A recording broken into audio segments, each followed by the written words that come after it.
자, 신년 계획 중에 가장 많은 분들이 결심하는 것이 바로 건강과 관련된 분야가 아닐까 싶거든요. 우리 우영파 식구들도 좀 궁금한 게 많은데 새해 건강을 위한 계획이 있으신지 모르겠고요. 또 나는 지금도 이런 것을 실천하고 있어. 이걸 좀 먼저 듣고 싶습니다. 저의 흑역사부터 고백을 해야 될 것 같은데요. 제가 운동과 관련해서 히스토리가 깁니다. 제가 2013년도에 다시 내려왔는데 그때를 기점으로 제가 처음 도전했던 운동이 요가를 하려고 했는데 요가 하시는 곳에서 아직 요가 선생님이 안 와서 에어로빅을 배웠어요. 에어로빅 되게 재밌어요. 정말 재밌고 정말 끈끈하고 되게 즐겁습니다.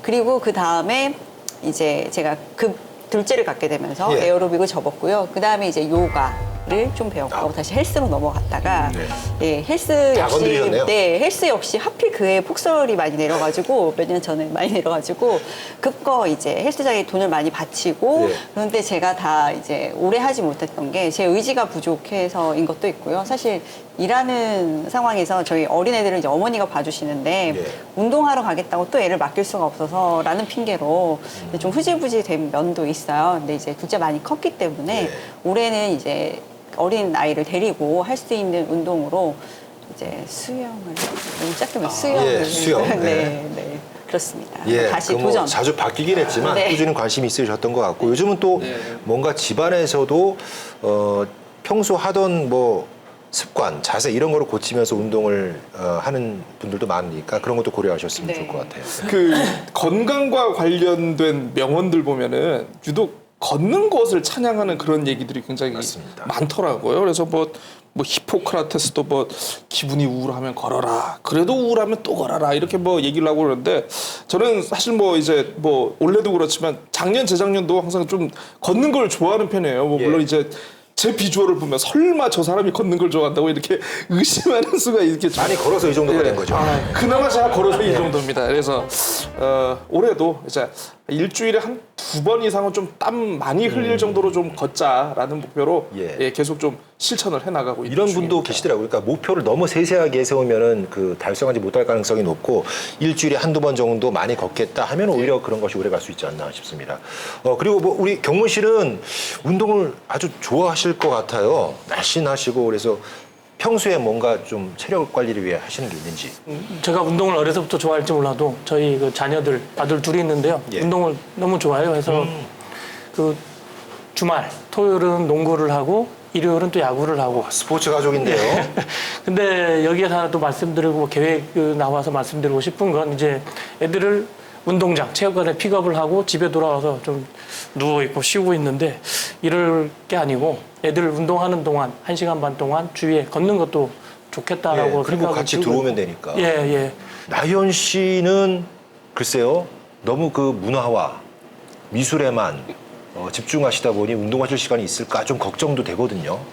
네. 생각보다 미술관에서 작품을 감상하는 게 걷는 거랑 비슷해요. 서야 서 있는 하고요. 시간이 또 그리고 기니까. 고정 자세도 오래 하고 그리고 어쨌든 계속 걸어 다녀야 되잖아요.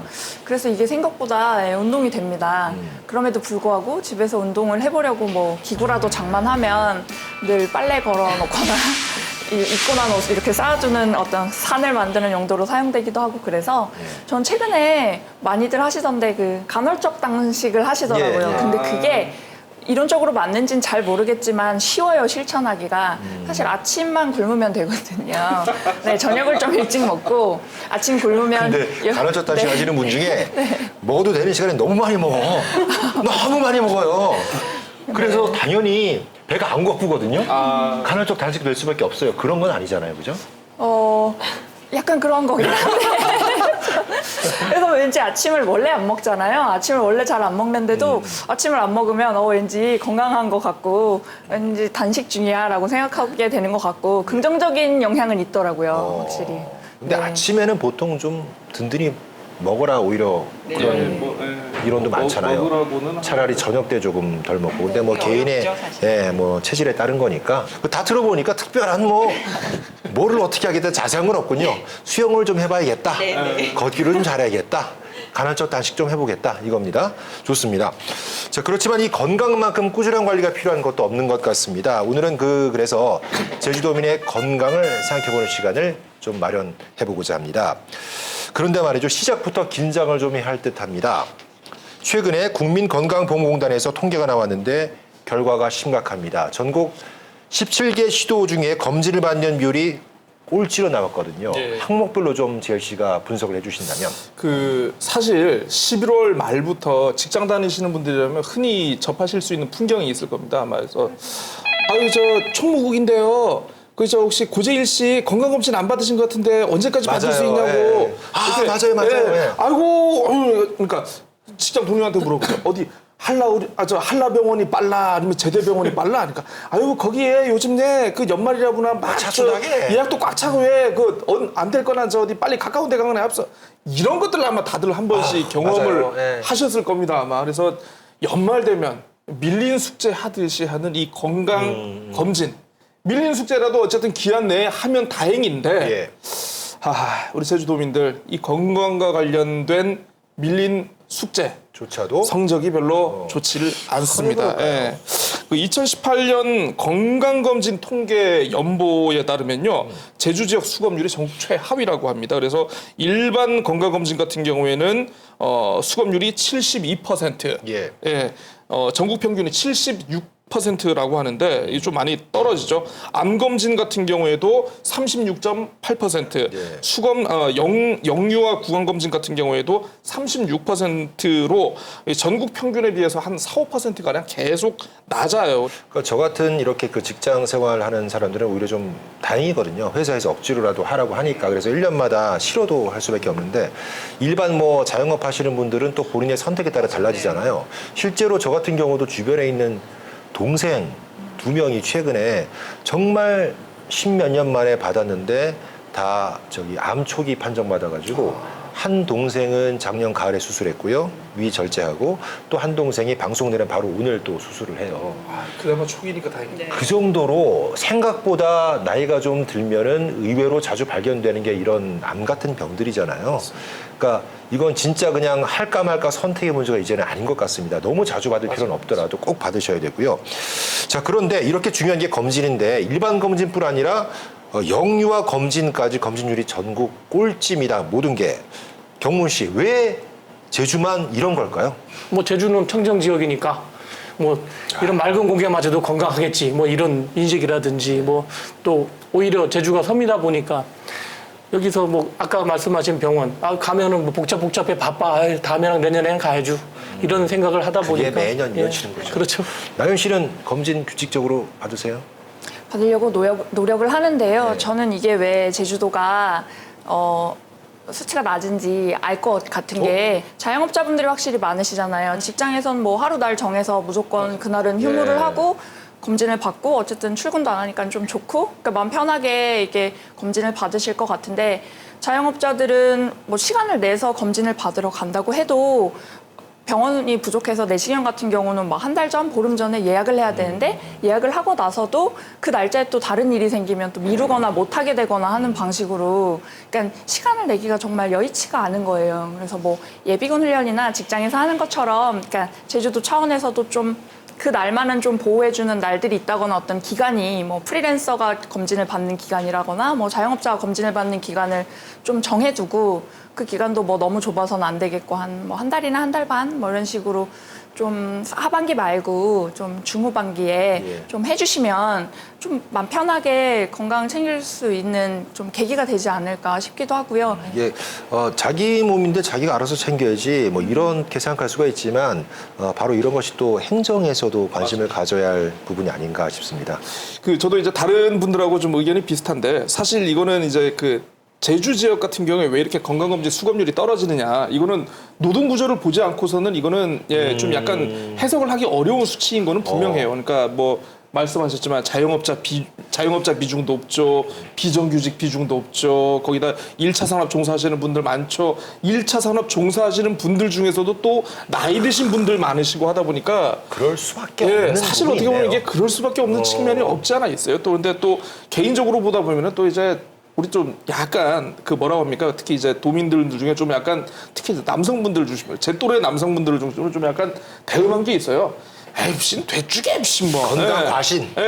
과신을 하거나 아니면 정말 두려우신 거나 지금 내가 검사 받으면 내가 뭐가 나올지 모르니까 아예 그래서 아니 그러는 분들도 생각보다 있어요. 네, 그게 또 그러니까. 생각보다 있고 하다 보니까 이것도 좀 약간 복잡하게 얽혀가지고 있는데 아까 말씀하신 대로 건강검진을 그러니까 1년 상시적으로 받을 수 있게끔 좀 약간 상반기에도 좀 적극적인 홍보가 좀 필요할 것 같아요. 우리 되게 연말에 닥쳐가지고 이제 뭐 광고 나오고 뭐하고 받읍서 뭐하고 하는 것보다는 좀 1년 내내 수시로 좀 할 수 있게끔 제 좀 씨랑 저는 그런 게 좀 필요한 것 같습니다. 상반기에 받으면 초코파이 줍니다. 그러면은 저희는 가요. 갑니다. 네, 갑니다. 네. 자, 검진도 중요한 문제지만 줄여야 되는 게 있습니다. 바로 건강의 2대 적이라고 불리는 음주 그리고 흡연일 텐데요. 아까 또 소주 얘기하시니까 또 떠올려지는데 제주가 음주율로 없더라. 흡연율로 없더라 하는 얘기는 너무 많이 들었어요. 근데 지금은 좀 많이 떨어지긴 했다고 하는데 현재 상황은 어떤지 이거 궁금하거든요. 혜진 씨 조사하셨죠? 네. 2018년 지역사회 건강조사 결과를 봤더니 흡연율은 2017년도에 23.1%였는데 2018년도에는 21.8%. 그러니까 전국 7위, 그러니까 조금 내려맞죠. 한 1, 2위 상위권에서 했었는데. 네, 상위권에서 다행이네요. 내려왔고 네. 음주율도 62.6%, 너무 높죠 사실. 근데 60.1% 2018년도에 이렇게 내려왔는데 이것도 수치는 되게 높은데 우리 워낙 술들 많이 드셔서 전국 13위라고 합니다. 맞아, 그리고 대신에 갑자기 이제 비만율이 탁 비만율이 이것도 올라왔습니다. 항상 상위권이었던데 네. 과거의 기억이. 비만율이 2017년도에 29.5%였는데요. 2018년도에 32.6%인데 예? 전남과 공동 1위예요. 아니 흡연하고 음주가 줄었는데 그래서 뭐 비만율이- 간식들을 많이 드셨는지 맞다. 네 그래서 그런지 어쨌든 끓일 이게 때 간식이 필요해요. 올라왔습니다. 근데 제가 더 걱정스럽게 보는 건요. 도내 이제 초등학교 학생들 왜냐하면 소아 비만이 성인 비만으로 연결되는 게 굉장히 높거든요. 그래서 도내 초등학교 고도 비만 학생이 2017년도에는 1.9% 745명이었는데 2018년도에는 또 0.2% 늘어서 2.1% 그래서 학생 수는 836명 그리고 작년 4월 2019년 4월에 조사할 때 이게 또 늘어가지고 2.3% 점점 925명 예, 0.2%씩 딱 늘었더라고요. 근데 작년에는 4월 기준이니까 연말 대비로 해버리면 더 올라갔을 수도 있는 상황이에요. 영유아 비만율도 거의 11%, 10.5%라서 전국에서 제일 높습니다. 이게 어떻게 보면은 제주 같은 경우에는 맞벌이 비율이 전국에서 가장 높지 않습니까? 맞벌이 비율이 높고 하다 보니까 사실상 이제 그 전통적으로 이제 어머니가 하던 어떤 이 역할의 이 상당 부분을 외식과 배달 음식이 차지한다는 그런 분석이 있더라고요. 그러다 보니까 그러니까 영유아 비만이 어떻게 보면 제주도 이 맞벌이가 높은 환경에서는 이게 어떻게 보면 이제 상관적으로 높을 수밖에 없는 거 아니냐. 근데 이것도 그럴 수밖에 없다 그러면 저희가 진짜 좀 많이 무기력해지거든요. 그러니까, 그럼에도 불구하고 뭔가 낮춰야 되는데. 그렇죠. 그렇죠? 네, 네, 근데 맞습니다. 그 부분이 저는 되게 안타까운 게 사실 저희 아이도 제가 일을 하니까 예를 들어 방학 때 점심을 이제 학교에서 오전에 뭐 도서관에 갔다가 점심을 챙겨줄 사람이 없어서 학교 근처 이제 분식점에서 자주 사 먹어요. 미안하긴 한데 즐기는 면도 있어요. 뭐 허락 안 되는 라면 같은 것도 먹을 수도 있고. 근데 제가 가끔 가보면 거기에 이제 돈을 걸어놓고 엄마가 바쁘니까 와가지고 먹는 애들이 정말 많아요. 뭐 사실 되게 흔한 풍경이에요. 학교 근처에 어떻게 보면 맞벌이 부모 아이들이 식사를 해결하는 장소로 좀 간편식 같은 걸 많이 먹는 안쓰럽지만 좀 어떤 대책이 또 있어야 될 부분 같기도 하고요. 아이들의 비만은 그렇고요. 다른 제가 그 통계를 봤더니 걷기 실천율이 꼴찌에서 두 번째더라고요. 제주가 35.4%. 그런데 그나마 다행인 것이 내가 체중 좀 조절해야겠다. 시도율이 62.4%로 점점 증가한다고 합니다. 그러니까 일단 관심은 많이 늘었다는 얘기가 되니까 앞으로 이런 비만율 같은 것은 떨어지리라 좀 기대를 해보도록 하겠습니다. 저희가 지금 그 몸의 건강만 주로 얘기했는데요. 요즘은 더 중요한 것이 또 마음의 건강이라고 하시는 분도 많습니다. 또 시대가 갈수록 마음이 아프고 마음 다치는 분들이 많아지는 것 아니겠습니까? 그래서 도가 지난해 참 이색적이었습니다. 무인 정신 건강 검진기를 시범 운영했는데요. 이게 말이 되는지 참 믿기지 않았는데 이게 또 나름대로 이유가 있더라고요. 의사도 아니고 궁금합니다. 나연 씨 어떻게 나왔나요? 네네. 이게 뭐 도내에 5개소에 제주시에는 시청, 한라도서관, 탐라도서관 이렇게 3곳에 설치가 돼 있었고요. 서귀포시에는 시청하고 중앙도서관 이렇게 2곳에 설치가 됐었는데요.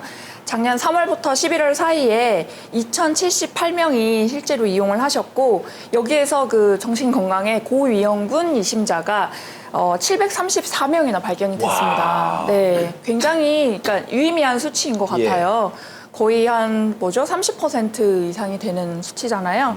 그리고 그 안에서도 정보 제공 동의자분들이 208명이 돼서 이분들은 이제 다시 관할의 정신건강복지센터와 연계해서 이제 상담 서비스를 받으실 수 있도록 했는데요.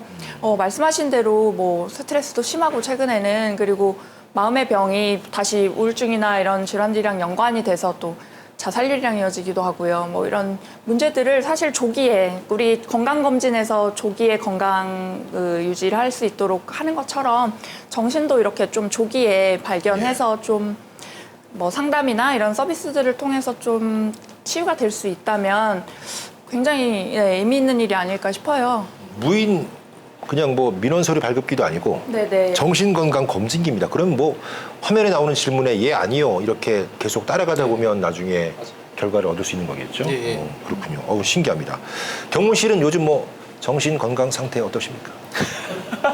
아니 뭐 특별히 스트레스 받는 거라든지 뭐. 글쎄요. 그 스트레스 받는 거는 뭐 그다지 없고요. 다행이네요. 네. 뭐 그래도 우영팟이 전날만 되면 좀 스트레스 받게 하죠. 저희가 건강에 해를 끼치고 있는 존재가 됐군요. 적절한 스트레스는 건강을 위해서 아주 좋은 겁니다. 네.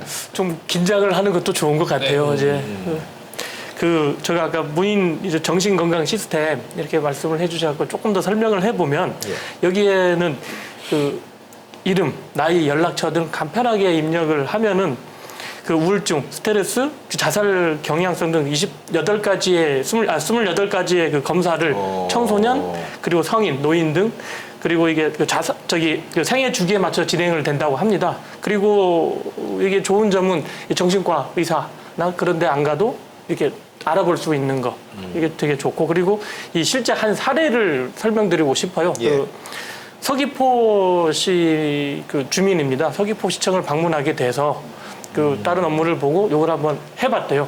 시스템을 해봤는데 여기에서 그 우울과 자살 경향성 위험군으로 분류가 되었고 아까 그 개인 정보 그 동의를 하신 분들에게 문자가 가고 이제 상담 전화가 가잖아요. 그래서 거기 기록을 이미 해놨으니까. 기록을 해놔서 그래서 서귀포 정신건강복지센터 등에서 빠르게 개입을 할 수가 있었다고 합니다. 그런 장점이 있었고. 그리고 지금 그 여성분은 현재 이제 병원비도 지원을 받고 그리고 이제 정기적인 치료로 해서 그 병이 좀 나아지고 있다고 하는 건 실제 사례가 그렇게 됐고 뭐 이렇게 무인 정신건강 시스템이 긍정적으로 좋다라고 저도 표현할 수가 있는데 그래도 무엇보다도 가장 중요한 거는 주위에 관심과 사랑 그리고 배려 이거지 않나라고 생각합니다. 우린이 정신적으로 힘들 때 그 병원을 찾는 문화가 빨리 정착이 돼야 될 텐데 아직까지도 많이 나아졌다고는 하지만 정신병원 갔다 와서 약간 이런 그 반응들을 하잖아요. 이런 것들이 빨리 해소가 됐으면 좋겠고 어쨌든 이런 문화가 있기 때문에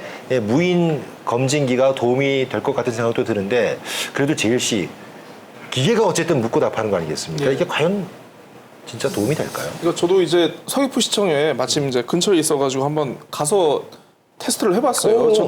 저도 제 정신건강 상태가 궁금해가지고 어떻게 나왔나요? 저도 한번 해봤는데요. 그 아까 이제 얘기하신 뭐 우울증, 스트레스, 자살 경향성 이렇게 3개 분야에 대해서 질문이 한 20-30개 정도를 이렇게 물어봐요. 그래서 근데 저는 뭐 다행히도 다 정상으로 나오긴 했어요. 근데 또 약간 좀 불안한 게 저는 하면서 보니까 뒤에 혹시 사람들 지나가다 이거 보지 않을까 해가지고 그러니까 좀 약간 아주 사소한 다 뚫려 있습니다. 그러니까 아주 좀 약간 사소한 문제이긴 한데 혹시나 뭐 누가 뒤에서 저의 정신건강 상태를 뭐 이렇게 보면 어쩌나 해갖고 좀 약간 그래서 뭔가 좀 가림막 같은 거 좀 이렇게 해줬으면 조금 낫지 않을까. 뭡니까? 스티커 사진 찍는 것처럼 좀 가려진 상태에서 이게 왜냐하면 다른 몸이 아픈 것도 아니고 정신에 대한 맞습니다. 거니까 좀 가리고 싶은 게 있거든요. 크지 않은 사안이니까 그 정도로 좀 뭔가 반영해 주셨으면 하는 생각이 그냥 쉽고 간편하게 그냥 일상적인 보건 의료 수준에서 할 수 있는 검사이기 때문에 검사이긴 하지만 그럼에도 불구하고 좀 약간 어떤 그런 개인의 프라이버시라든가 좀 이런 거는 좀 지켜줄 수 있는 게 있었으면 조금 좋지 않을까. 좋겠습니다. 이용률이 아마 확 늘어날 될지도 모릅니다. 자, 결과에서 눈이 띄는 게 이것을 10대들이 이용을 많이 했다는 겁니다. 이게 두 가지 의미가 있죠. 적극적으로 10대들이 이용해봤다는 건 고무적인 일일 수 있겠습니다만 또 반대로 생각하면 그만큼 정신적으로 힘든 10대들이 많구나 하는 그런 안타까움도 듭니다. 현희 씨 어떠세요? 그러니까 말씀하신 대로 지난해 그 5명의 학생들이 목숨을 끊는 일이 있었다고 합니다. 너무 안타깝죠. 일단 그 지난해 도교육청에서 초등학교 1학년, 4학년 그리고 이제 중학교 1학년 고1들 대상으로 해가지고 초중고 정서행동 특성 검사라는 것을 했어요. 그런데 이제 이 아이들이 결과를 봤더니 무려 1,326명, 5% 아이들이 정서적으로 관심이 필요한 관심군에 들어갔습니다. 문제는 이 1,326명의 학생들이 지금 관심군으로 들어왔는데 얘네들 중에 88%인 1,167명만 지역사회와 연계한 전문기관이 들어간 심층평가 등의 조치가 들어갔고요. 나머지 10% 넘는 12% 가까운 학생들이 조치를 못 받았어요. 그 무슨 이유냐? 부모하고 본인이 이거를 원치 않은 거예요. 이유는 혹시나 이게 뭐 부모 가정 방문을 한다던가 아이들 상담을 하려고 그러면은 정보를 기록을 해야 되는데 이게 남을까봐 이제 정어하신 거예요. 그래서 구체적인 어떻게 보면 관심군이니까 후속 조치가 좀 따르면 좋을 텐데 이어지지를 못한 케이스가 있습니다. 지금 저희가 초등학교, 중학교, 고등학교 학년기가 12년인데 신체 검사 이제 거의 매년 해왔고 신체와 관련된 건 수시로 재서 또 집으로 오더라고요. 뭐 키, 몸무게 이런 거. 근데 왜 우리 아이들이 정말 초등학교 1학년과 고3을 비교해보면 몸이 얼마나 급변해요. 정서도 마찬가지. 초1부터 고2까지, 고3까지 정말 급변하는데 그거를 왜 12년 동안 딱 4번만 하는가. 이거를 매년 해서 더 관심을 갖고 좀 돌아봐야 나머지 12% 상담받지 않거나 후속 조치가 없었던 아이들이 점점 줄어들지 않을까 하는 매년 결과가 유의미하게 좀 관심 가져주세요. 관심군이에요. 라고 하면 그래도 부모님들이 조금 더 관심을 가지시지 않을까 하는 생각을 또 해봤고요. 부모님들의 뭐 마음의 변화가 따라나야 이제 우리 몸이 아니라 마음이 아픈 아이들이 좀 더 양지에서 치료를 받을 수 있을 것 같은데 아직은 갈 길이 참 멀구나라는 생각을 해봤습니다. 예. 자, 마무리할 시간이 다 됐습니다. 일단 뭐 힘들고 아프면 아프다고 얘기를 하고 주변의 도움을 받는 것이 가장 기본이 아닐까 싶습니다. 결론을 내자면 제주도민들 몸과 마음으로 건강이 상당히 좋지 않은 편이다. 전국에 비해서. 하지만 건강한 삶을 위해 조금씩 노력은 하고 있다. 이 정도가 되지 않을까 싶습니다. 그 건강의 문제는 개인의 문제이지만 사회 전체적으로 봤을 때는 아픈 분들이 많으면 그만큼 사회적 비용이 많이 들어가게 맞습니다. 되어 있거든요. 어떻게 보면 사회의 건전성 이런 거를 보기 위해서 굉장히 좀 중요한 지표인 것 같긴 해요. 그래서 개인적으로도 관심 갖는 게 중요하지만 이제 주변에 좀 약간 돌아보고 운동도 권유하고 식이 조절도 좀 권유하고 타인의 건강에도 좀 같이 관심을 가질 수 있는 그런 제주 사회가 되면 좀 더 낫지 않을까. 예. 이런 생각이. 청정의 섬이고 장수의 섬인데 도민들이 건강하지 않은 섬이 말이 안 되잖아요. 앞으로 건강의 섬도 꼭 추가가 되기를 진심으로 바랍니다.